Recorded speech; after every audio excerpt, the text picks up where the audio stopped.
I'm afraid I still have to end on time. Absolutely. I'm sorry.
I'll give you my business card. Thank you so much. Thank you.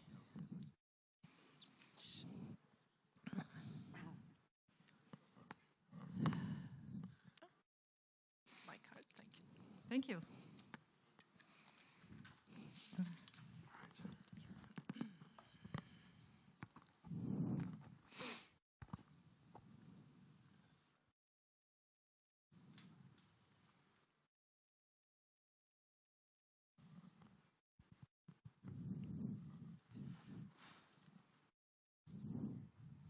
Anyway, it's a fantastic location to have the event here. It's Definitely, really, yes. great. The magic of Marrakesh works yes. well. I think the last summit I was here for was the GATT summit in 1994, actually. So it's changed a lot since then. You haven't been in Marrakesh since then? Yes, quite a few times. Ah, okay. Yes.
Didn't know you were coming.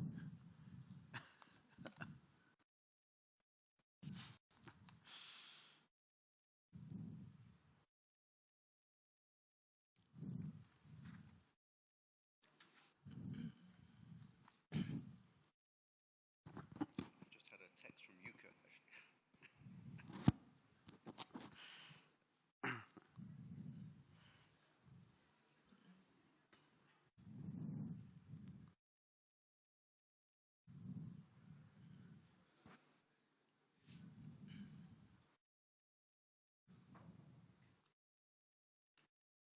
Okay.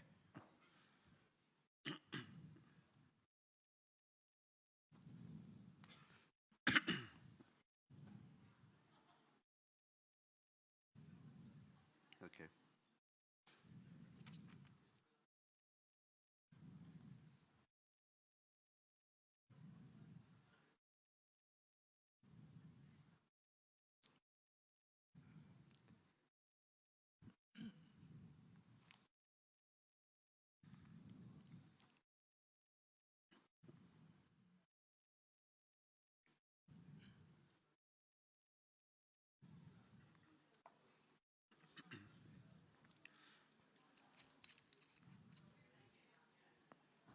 Okay, great. Ranya's just arrived, so. Oh, okay. remotely.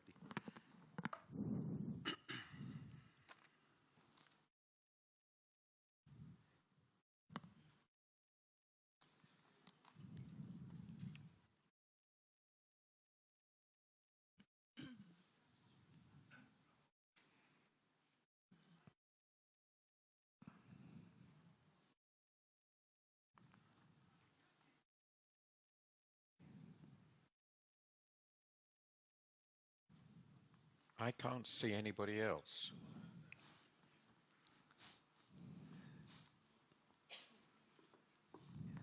I assume. Awesome. Yeah.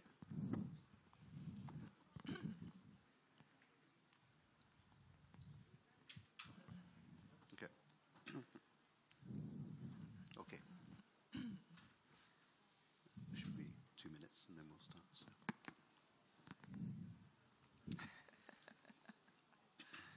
It's always a challenge with hybrid, Yes. with some panelists online, some here. But actually, it's good to start later because people are still coming in. So the room is still filling up. Yeah. More comfortable than talking to a screen.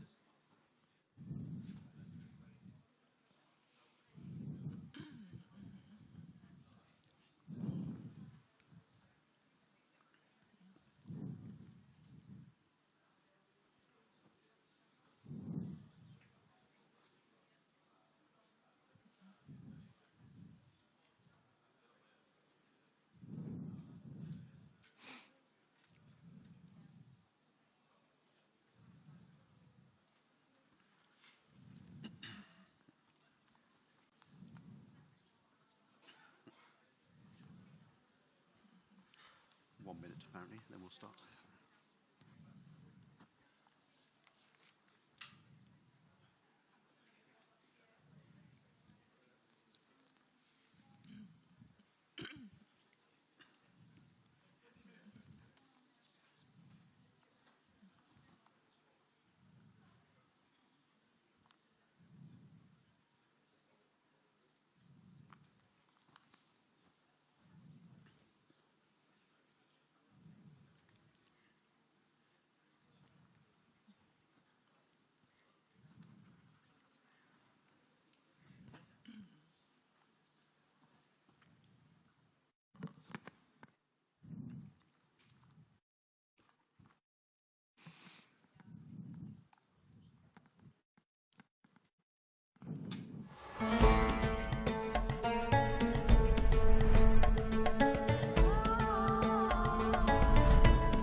Hello and welcome again to the beautiful Palais de Congrès here in very warm, incredibly warm Marrakesh, where we're holding our 2022 EBRD annual meeting and business forum. We're very excited to actually be here physically in Morocco for this event after 2 years of COVID restrictions. And thank you very much for joining us here physically in the room, or indeed online for the many of you who are online. My name is Jonathan Charles. I'm the EBRD's Managing Director for Communications and Business Information Services. I'll be moderating the session today, and today we're going to be asking ourselves a very simple question. Will we ever return to a world of business as usual, or is it going to be business unusual from now on? The pandemic, the climate crisis, the war on Ukraine are rapidly reshaping the world as we knew it. Patterns of trade and investment across borders are under pressure, and they were even before, of course, the war with the pandemic. We have the latest IPCC report. It warns of even starker temperature rises if we don't rethink the way that we consume and shift to green.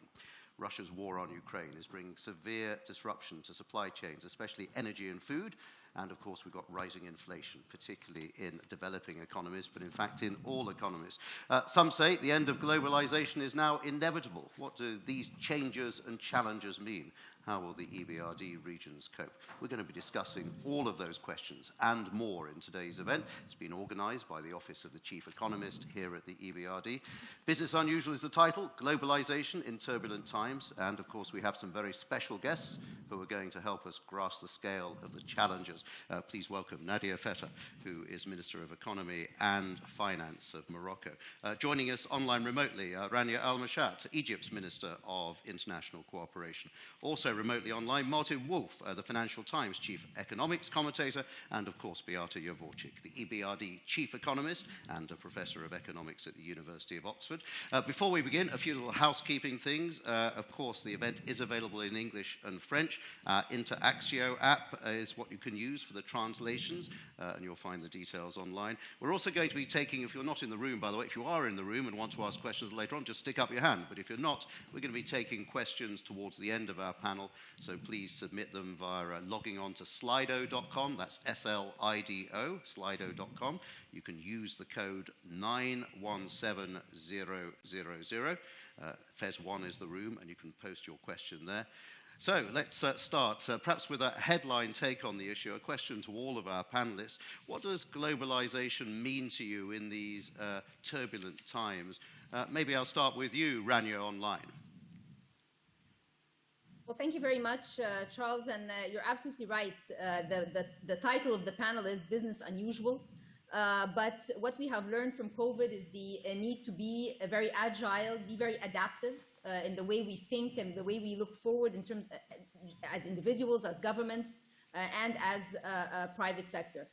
Globalization is being challenged, but what we've seen from COVID is that the way forward with vaccines was to try and create a system where everyone could be part of.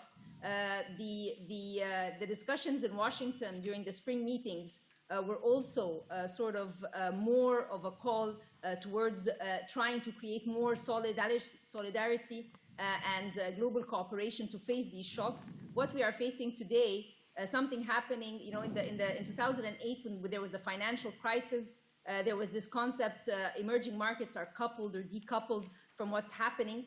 Today, everybody's coupled. We've seen this very vividly, and the challenges that are coming forward, whether it's food, fuel, financing, these are real challenges, and no country by itself will be able to face them without global action. And that's why there needs to be, I think, this is something that we've been also discussing, more coordination among the MDBs to be able to see how there could be different programs and policy discussions to move forward. Let me turn, thank you very much indeed, Rania. Let me turn to you, Nadia. I mean, how do you see this question of globalization today? I think globalization has been a reality for decades now, but I think the crisis have raised awareness all over the world to say how interconnected the countries, the region of the world are. But let's try to be optimistic today. What is really what we can see in this typical crisis is whatever the size of the country, its development level, we are all discussing the same challenges: energy supply, food security, and supply chains and commodity prices for major economies, but also very small economies. Of course, the dramatic impacts are not very different, and we know that the poor countries are suffering much more than globalization, but we are having the same problems at different scales and level. And what is important is that the policies, as Her Excellency, the Minister, said, are more or less similar in the countries. So I think what we need to have as a takeaway is that we understand where countries need to talk about securing their own food, talking or trying to find new partners, new roads for the supplies, but in the same time avoid any temptation of closing the countries or stopping the partnership. So I think we definitely in a global world. Information, moreover, is more global, so we're sharing the same issues with some concern. coming with different solutions, but definitely accepting that to find this crisis, solution needs to be local, but accepting that we need to discuss it globally and regionally. Thank you, Nadia. Let's be optimistic, you said, Nadia. Martin Wolf, do you share that optimism about where we are with globalization today? Oh, we can't quite hear you. Hold on a minute. Let's work out why not. Okay, you'll be able to hear me now. We are hearing you well. I'm not a minister, so I'm not obliged to take a position on whether I'm optimistic or pessimistic. What I would say is the following points. First, it's very important to realize that business is never as usual. I've been watching the world economy closely for half a century, and I know a bit what's happened before, and it's constantly changing profoundly. So don't expect it to go back with to what it was yesterday. It really never does. The second point is we have, of course, experienced 4 enormous shocks just in the last 15 years or so. The financial crisis still has ramifications. The trade war between the US and China, which is not over, which was started under Donald Trump and has not been reversed. COVID, a really profound shock, and now the Russia-Ukraine war. And these events between them are clearly changing the way we approach one another, the relations among great powers, and the future of trade policy. The third point I would make is that if you define globalization as the proposition that the world economy and therefore polities are integrated and interactive, that's been true for a long time. It is probably more intensely true than it is today than it has ever been before, despite the shocks I mentioned. And it's inconceivable that that will cease. And the final point I would make is, nonetheless, it is being and is likely to continue to be reshaped by transformations in response to the shocks I've mentioned, particularly profound geopolitical shocks. And the way it is being reshaped will, of course, determine the opportunities and challenges countries and indeed individuals and businesses will face. Okay, thank you for that initial not optimistic, not pessimistic view. Beata, where do you think we stand on this? Well, turbulent times create challenges as well as opportunities. So there are both optimistic and pessimistic elements. In terms of challenges, I see geopolitical tension putting globalization under strain. But in terms of optimistic messages, opportunities, I see remote work, working from home, staying with us for longer. If you ask workers, they view flexibility, the ability to work from home, equivalent to a pay rise of 5% or more. So people will want to work from home. But that means that a firm in Dublin or in London does not have to constrain itself to people in Ireland or in the UK. They can hire somebody from Marrakesh or Bucharest. So this change in the way we work creates opportunities for emerging markets to export services and thus can push globalization along another margin. Okay, so that was our initial headline view. Rania, I know you have to disappear in a minute to go to another meeting, but I just wanted to ask you one question before you go. If you look at the changing nature of globalization right now, what do you think are the main risks and benefits for Egypt as you see it? No, Egypt has been very open when it comes to its multilateral relationships with different institutions. And this is something that we've been echoing over and over. We've taken, for example, our portfolio with the multilateral institutions and bilaterals, mapped them to SDGs to basically show that it is through partnerships that we are able to implement a vision that doesn't only address our national goals, but also the global goals. You know, and I'm just echoing what Martin mentioned and Beata and Minister Nadia, that there are these opportunities. Today, when we're looking at some of the design of modalities and tools that different institutions are thinking about in order to design opportunities for emerging markets, Some are looking at debt swaps, trying to create an international framework for that. There's also, for example, the fund has the Resilience and Sustainability Trust. So there are still tools, multilateral tools and globalization, if you wish, tools that are going to become very handy, and they need cooperation. So I think that as a member of these different institutions, and with EBRD the same, we are being able to push private sector engagement. We're able to address many of our future plans through more multilateral dialogue and more multilateral implementation. So, we believe in this so much. We are an advocate of it. We take every opportunity in the different institutions to push forward. And just, I will say that sharing country experiences become very, very important. So we have these concepts of South-South cooperation and triangular cooperation. So things and projects, programs that have been designed in a multilateral framework and have been successful in one country can be a motivation both for the institutions and for other countries to follow suit. And I think that an emphasis on these success stories is very, very important, given the backdrop, the global backdrop that we are seeing today. So, I mean, this is my take on a student of globalization and an advocate of globalization, but also, from a country that has been reaching out and implementing with different partners. It does not belittle the bilateral cooperation. On the contrary, many of the bilaterals are already board members in the multilateral system.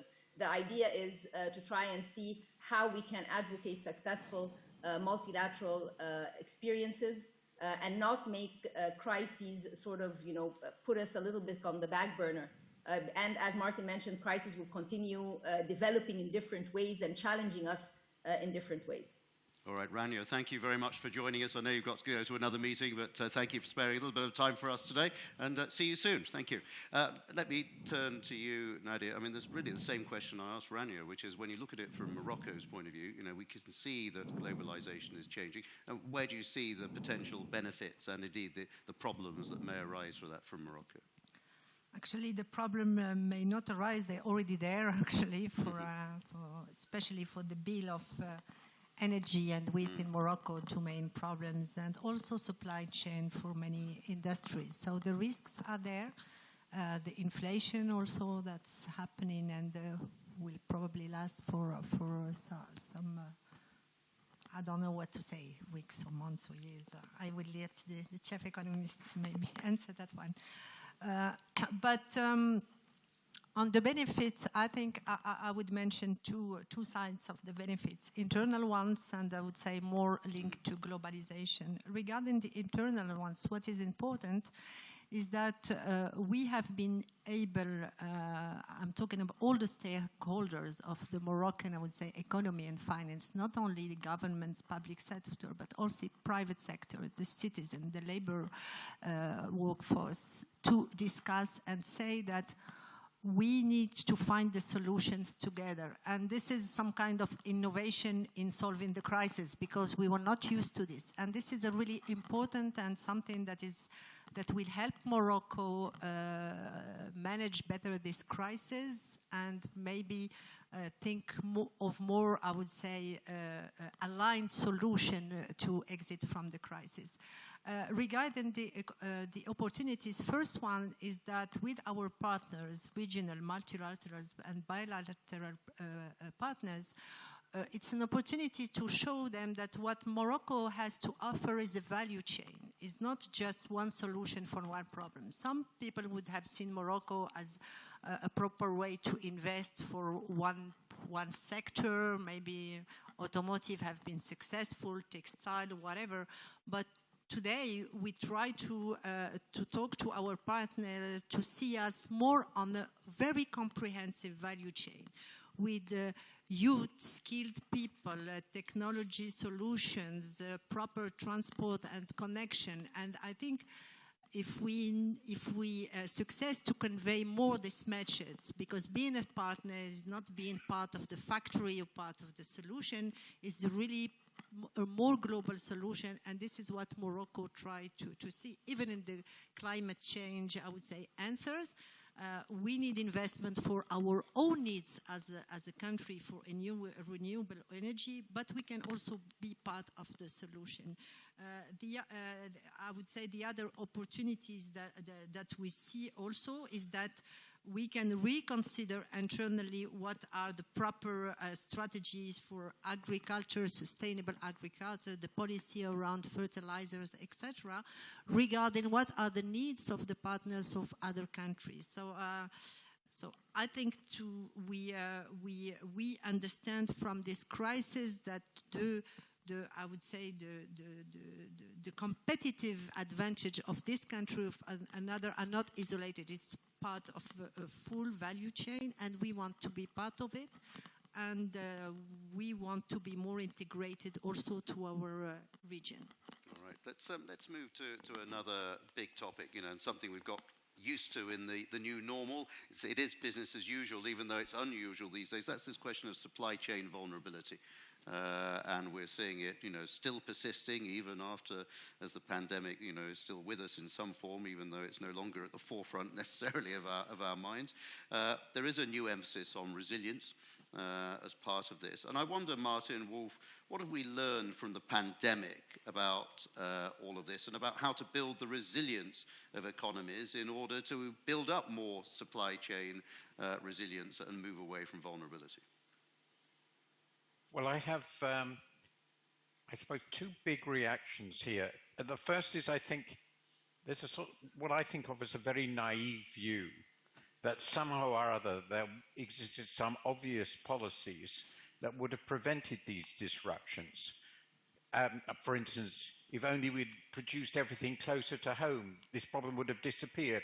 The simple truth is that COVID was an immense, and remains an immense shock, in which patterns of demand and capacity to supply, for obvious reasons, were disrupted profoundly. Suddenly we had enormously increased need for certain products.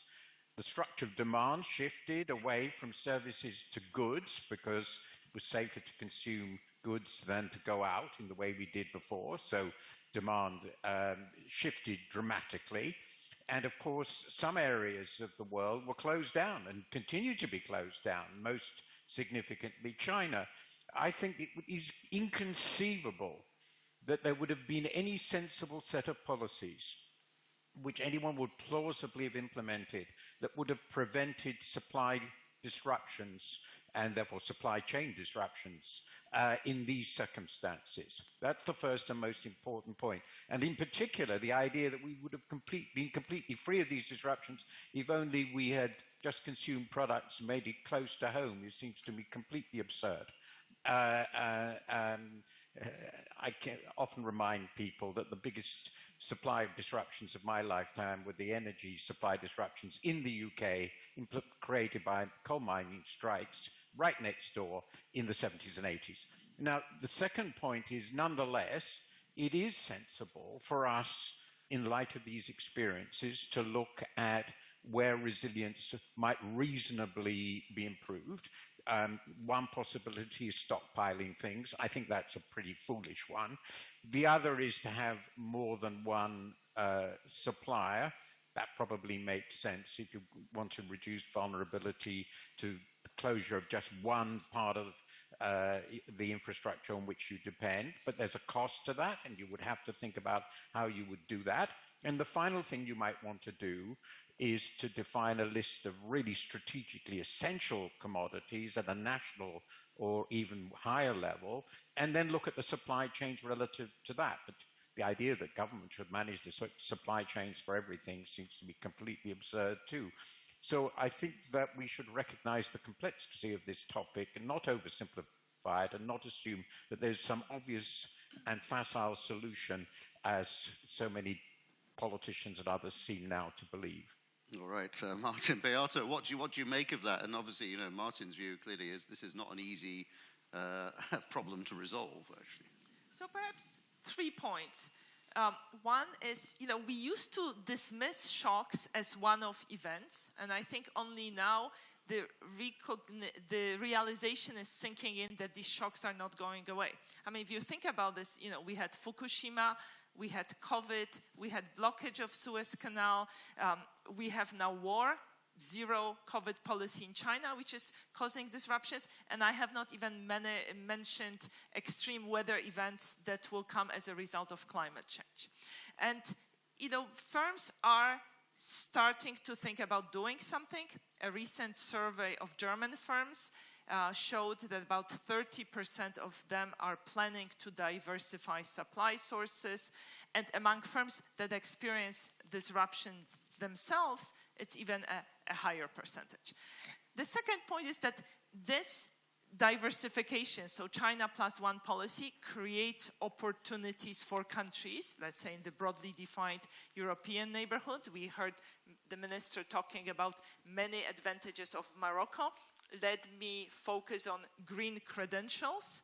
I believe that green credentials will become a source of competitive advantage.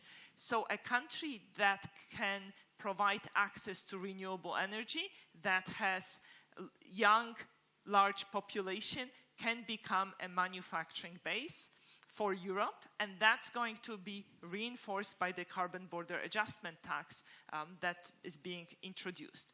The third point is related to what Martin said, misconception that reshoring is the same as resilience. No, resilience is about diversification.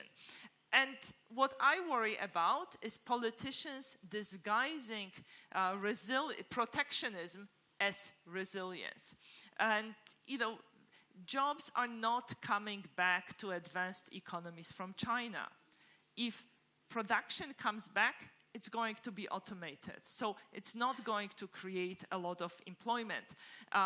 And if we force reshoring through tariffs, through other protectionist measures, it's only going to lead to higher prices.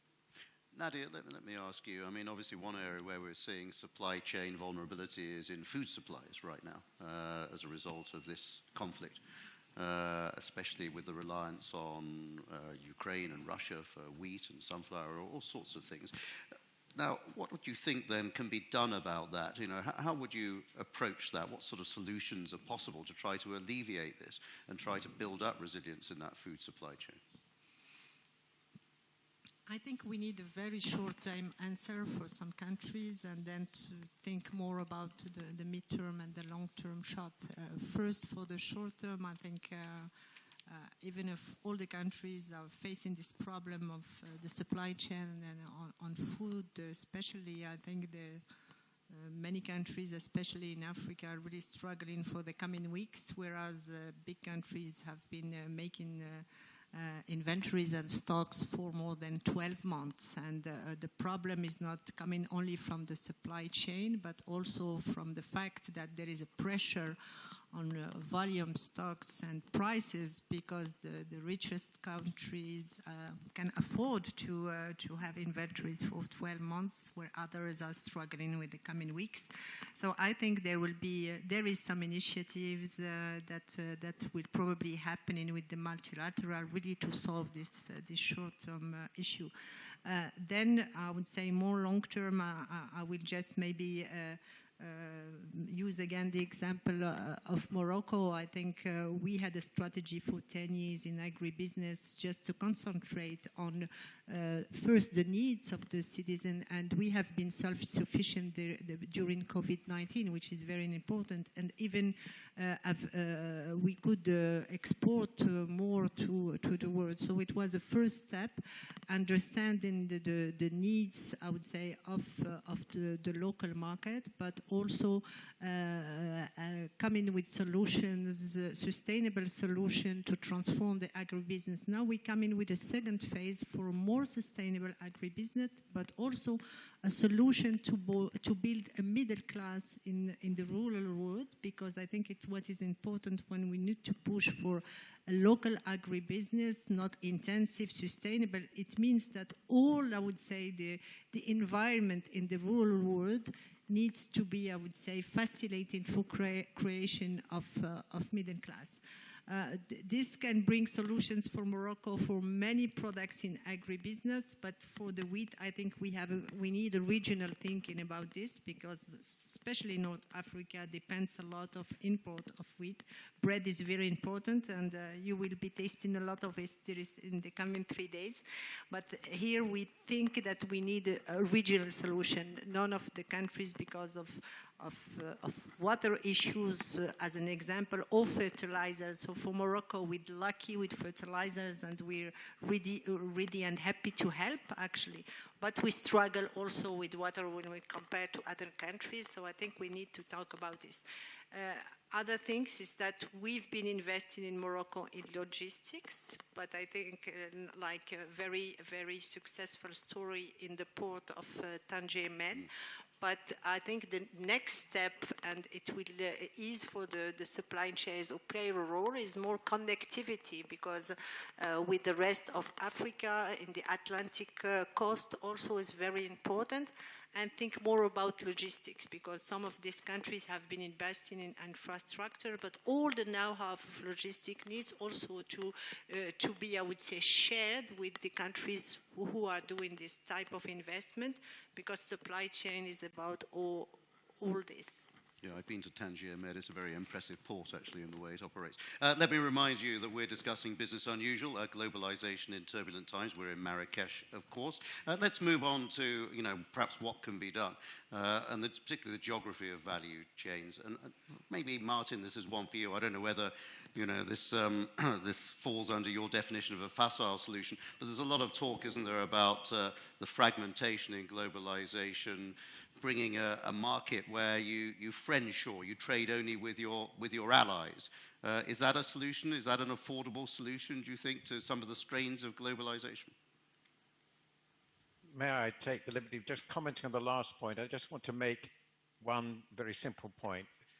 We've learned from the work of Amartya Sen that famine, severe food deprivation, are always the product of maldistribution of purchasing power, not actual physical shortages. And in other words, it gets expensive and poor people can't afford it. So the most important solution to the immediate crisis is to ensure that countries and people within them have the purchasing power they need to feed themselves. It seems pretty basic. And that will redistribute food supplies somewhat from people who actually, in truth, have far too much, or at least too much, and towards people who need it. Now, on the friendshoring and so forth, I'm very much with what Beata said. I think it's incredibly naive to assume that China, which is a superpower on all dimensions and the world's most competitive supplier of a vast range of products, most of which have no strategic significance but are important to consumers, can somehow be locked out of global supply chains. And by the way, if you lock China out, well, most of the other competitive producers of similar products are also in East Asia, and some of them may not be our closest possible friends, and they're certainly not in our regions. I think the sort of idea that we can just dispose of the whole process of the last 40 years and reverse it overnight is just, again, absurd. But I think in trying to provide a degree of diversification, which I think is the right way of thinking about that, it is perfectly reasonable to think about, for those goods that are relatively strategically important, not for everything, and that has to be defined, to ask whether we have sufficiently diversified suppliers, including ones with whom we can be confident we will maintain good relations. But I should note that in theory, and this is why I've become a little cynical about this, in theory, Britain and Europe, of which we are not quite the part in the way we were, are friends. And nonetheless, we have succeeded in disrupting supply chains between them rather significantly by Brexit.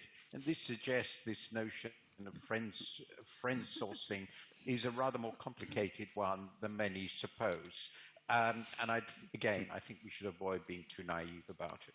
I had a wry smile on my face when you were giving that answer, actually, Martin. Thank you very much indeed. Beata, I wonder, are we starting to see, and it is pretty worrying what's happening in some emerging economies. Are you worried about a debt crisis?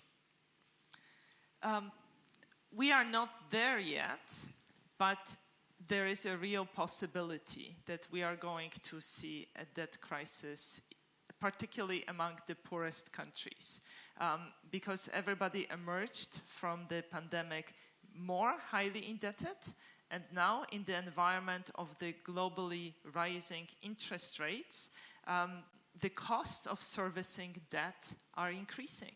I mean, in Egypt, it's 8.5% of GDP annually. In other countries in the region, it's about 4%. But if I may come back to the question of friendshoring, I agree with Martin that it's extremely naive to think that friendshoring would work. The most likely outcome of friendshoring will be the undermining of the global trading rules, weakening of the World Trade Organization. And what that means is creating uncertainty about treatment of traded goods. The biggest achievement of the WTO is this certainty. You know that if you import something, you know what's the maximum tariff you may have to pay. Uncertainty is detrimental to investment, and we have plenty of uncertainty around the world now. The second achievement of the WTO was the dispute settlement mechanism, which sadly is now not functioning. This allows countries to resolve disputes peacefully, and in particular, it creates protection for smaller countries against being bullied by bigger trading partners. And once we sideline the WTO, then many small economies will be at the mercy of bullies. And I'm reminded, actually, the very last time I sat in this room was 1994 at the GATT summit and the signing of the agreement to set up the WTO here in Marrakesh, and a moment of optimism in world trade, and perhaps we've had pessimism ever since. Nadia, I wonder whether you believe that with some strain on globalization, there is more hope for regionalization from Morocco's point of view. There's more mileage that can be gained by building regional approaches.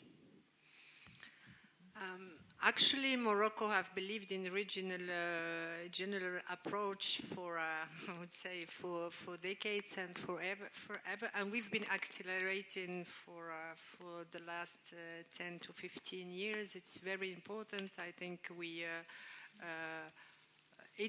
the size, actually, the scale of the economy is really millet for a more regional approach.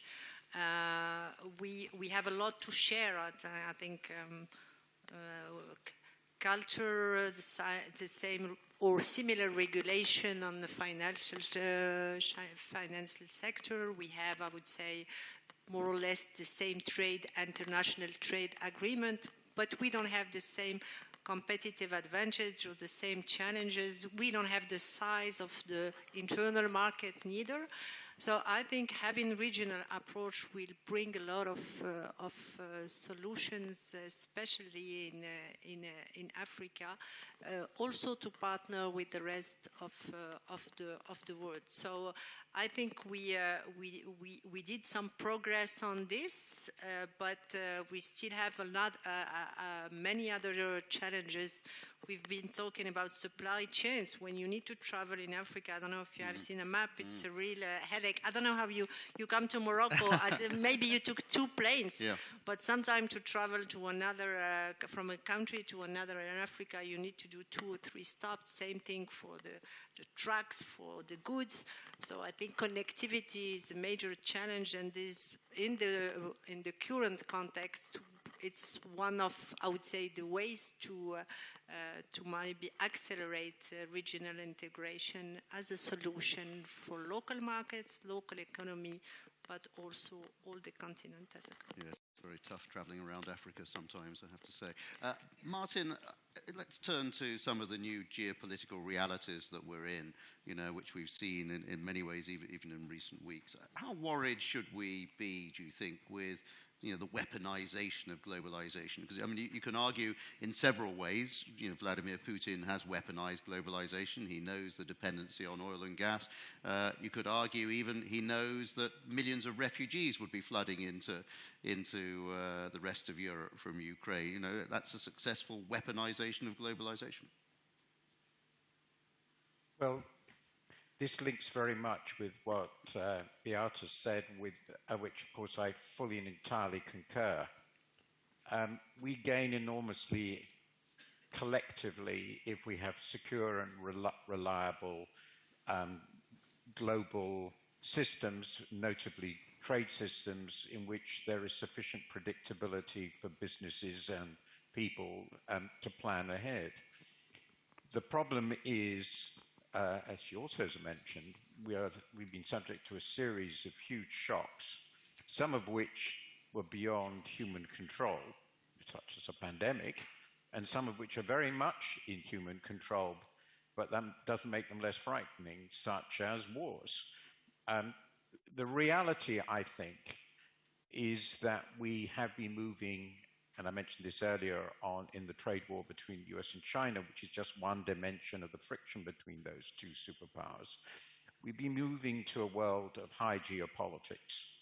And one feature of the era we call globalization, say 1980 to the financial crisis, is that politics was largely subordinated, I'm exaggerating, to economic considerations. This is clearly not the case now. And in particular, we are witnessing the emergence of substantial competition and friction between the US and China, and therefore between the US and its allies in complicated ways, and China. And between them, the US and its allies and China are about, let's say, you look at the world economy on purchasing power parity, it's about 70% of the world economy, between 60 and 70% of the world economy. So obviously, this affects everything. I think the fair thing to say at the moment is that relations are sufficiently uncertain to make it difficult to predict what trade and investment and other policies will be. That's predominantly about trade, but it's very significant. The other aspects you've mentioned, obviously a war which involves a massive energy producer and two incredibly important suppliers of food, has profound security, economic security and economic implications. Maybe you could call that weaponization. It's just the consequences of this reality, and we saw similar consequences in complex ways in the 70s and early 80s. Many which many will mention. The final one, of course, is currencies. Well, not the final, there's so many others, but it is currencies.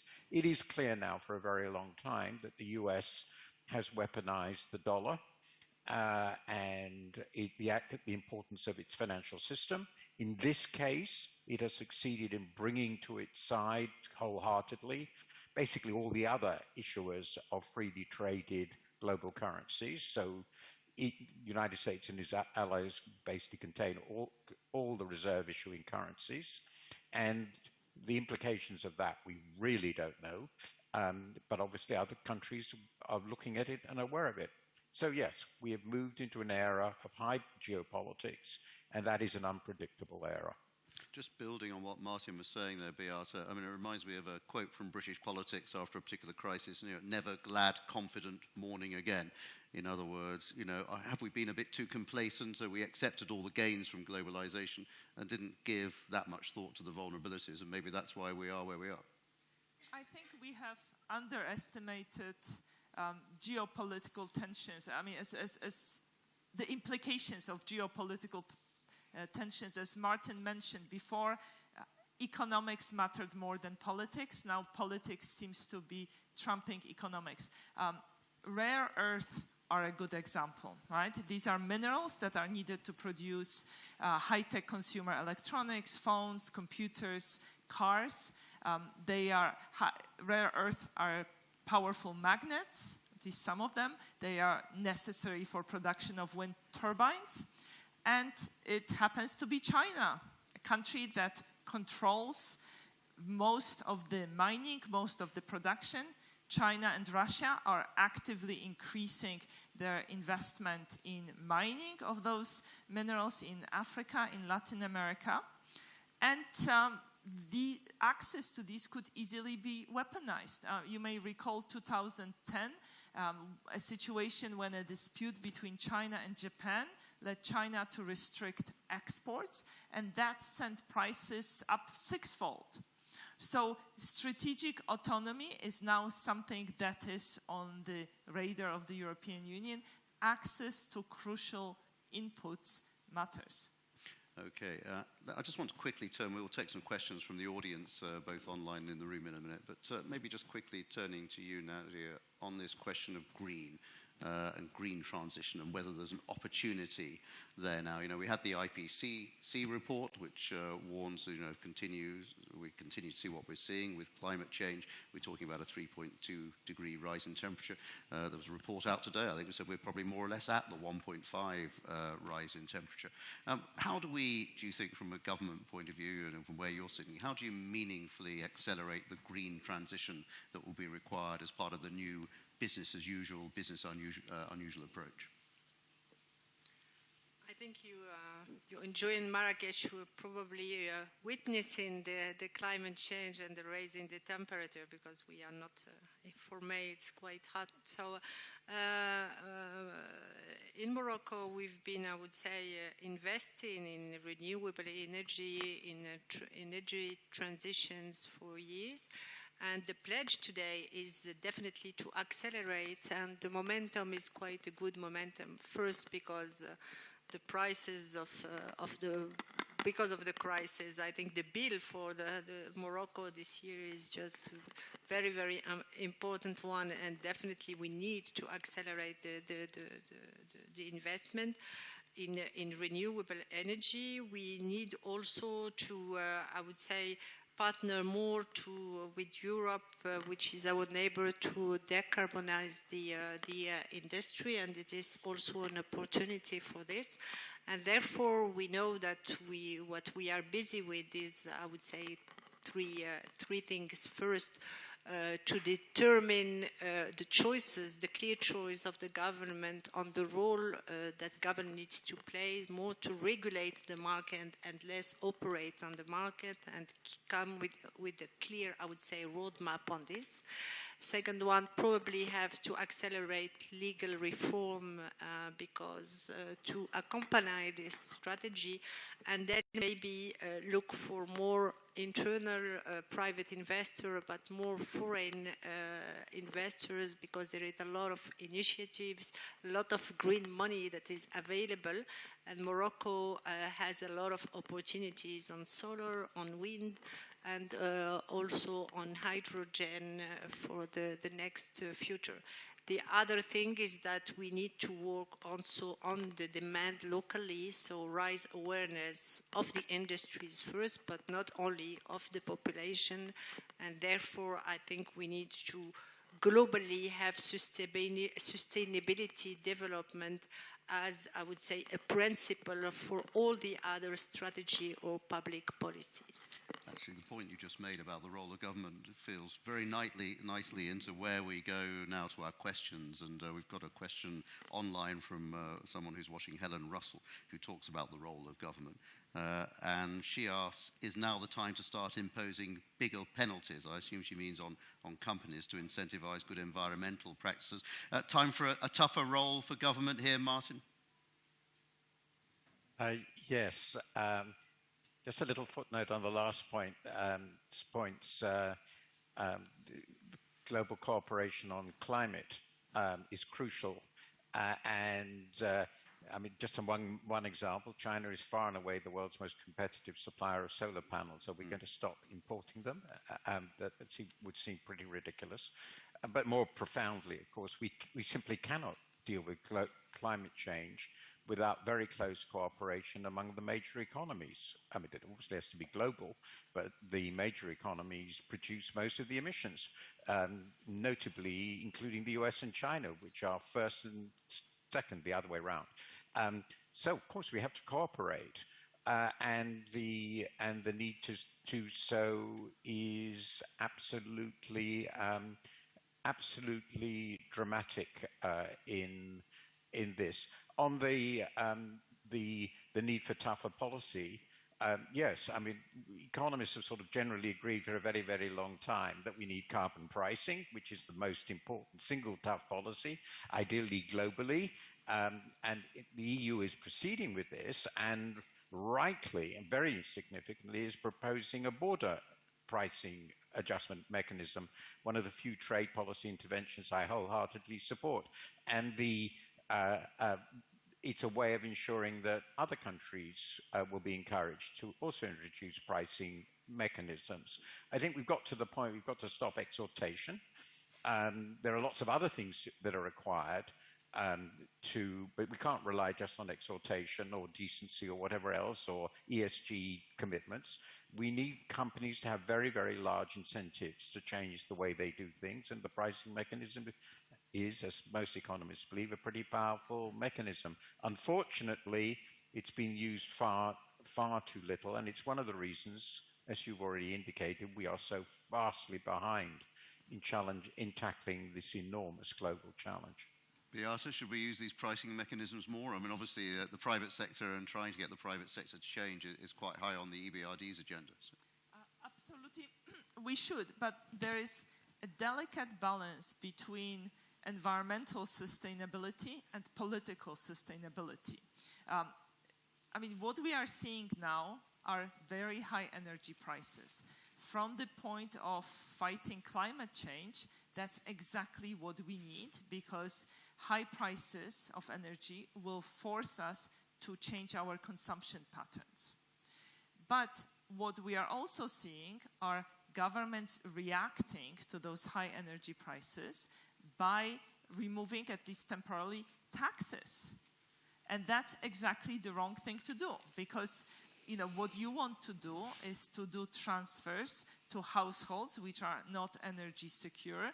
Ideally, you want to means test them, but you want the better off part of your population to actually have the price signal as a powerful incentive to start saving energy. But that's not politically popular, and I think the governments are trying to find this delicate balance.